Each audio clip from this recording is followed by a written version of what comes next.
हामी मान्छे दलित भन्ने शब्द माया लाग्छ, डिक्सनरीबाट यसलाई आउट गरिनुपर्छ। यो डिक्सनरीमै दलित शब्द नरहने गरिकन चाहिँ अगाडि बढौँ।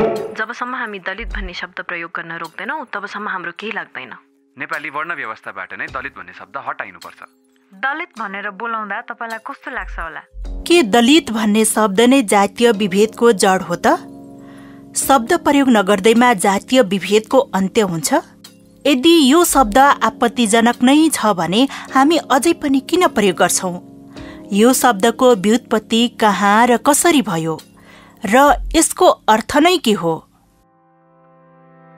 हिन्दू धर्ममा आधारित वर्ण व्यवस्थाले सामाजिक तह निर्धारण गर्यो, जस अनुसार कथित तल्लो जातहरूलाई हेपेर नेपालमा अछुत, पानी नचल्ने, थिमज्यूपी, कुजात, पौनी आदि विभिन्न नाम दियो। यस प्रकार कुनै समुदायको पेशामा आधारित जातलाई लिएर धरी गालीको तवरमा प्रयोग गरियो र यी अझ पनि जानी नजानी प्रयोग भइ नै रहेका छन्। दलित शब्द भने अलि भिन्न छ। यसलाई 19औं शताब्दीको पुच्छारमा भारतका सामाजिक सुधारक ज्योतिराव फुलेले पहिलो पटक प्रयोगमा ल्याएका थिए। दलन शब्दबाट साभार गरिएको यो शब्दले उत्पीडित भन्ने अर्थ दिन्छ। यही शब्दलाई लिएर पछि भारतका नेता BR अम्बेडकर र त्यस लगत्तै दलित पान्थरहरूले दलित आन्दोलनहरू चलाए।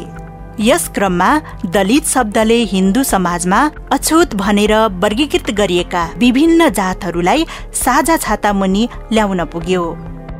नेपालको प्रसङ्ग हेर्ने हो भने यहाँको दलित आन्दोलनलाई भ्याकुममा राखेर केलाउँदा पूरा दृश्य नदेखिएला।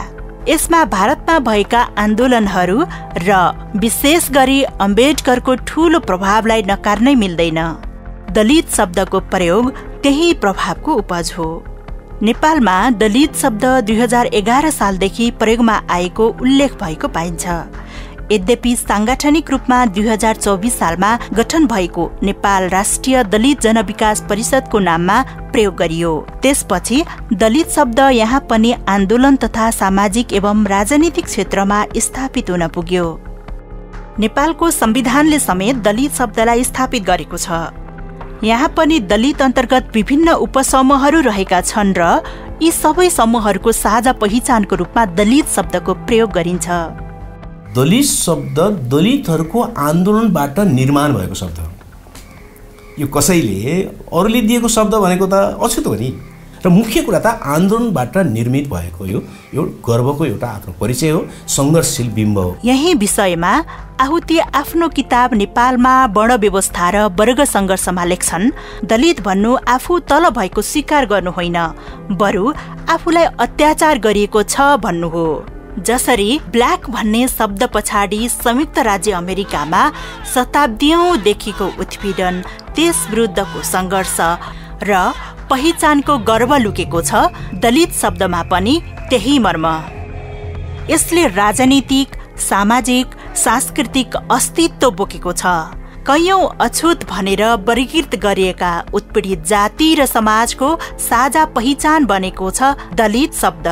दलित शब्द भनेको जातीय विभेद, छुवाछुत, अन्याय, अत्याचार, उत्पीडनको इतिहास बोकेको शब्द हो। सम्मानित शब्द पनि हो, समग्र एउटा प्रतिनिधित्व गर्ने शब्द पनि हो। दलित भनेको सङ्घर्ष हो। जसलाई हिजो राज्यले अछुत बनायो, ती अछुत समूहहरूको चाहिँ सामूहिक आन्दोलनको रूप हो जस्तो लाग्छ। दलित शब्द भनेको दलित मुक्ति आन्दोलनको मुक्तिको झण्डा हो।